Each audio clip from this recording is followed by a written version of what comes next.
En ce lundi matin, les conditions n'étaient plus remplies pour que je puisse exercer ces fonctions de Premier ministre et permettre au gouvernement d'aller devant l'Assemblée nationale demain. Pour 3 raisons.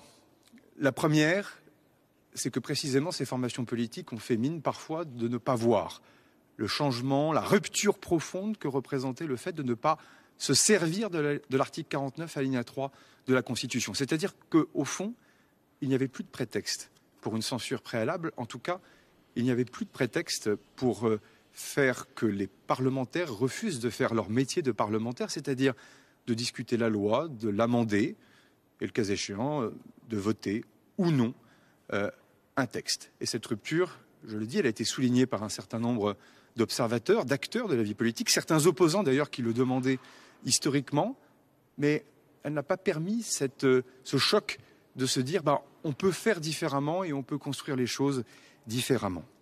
La deuxième des choses, c'est que les partis politiques continuent d'adopter une posture comme s'ils avaient tous la majorité absolue à l'Assemblée nationale.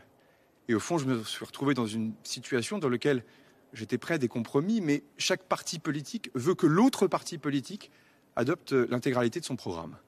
C'est vrai des formations parfois du socle commun, c'est vrai aussi des oppositions.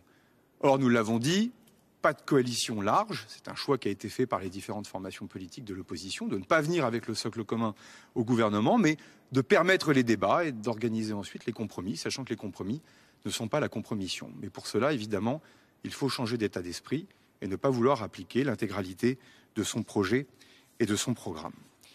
La troisième des choses, c'est que la composition du gouvernement au sein du socle commun n'a pas été fluide et a donné lieu au réveil de quelques appétits partisans, parfois non sans lien, c'est d'ailleurs très légitime, avec la future élection présidentielle.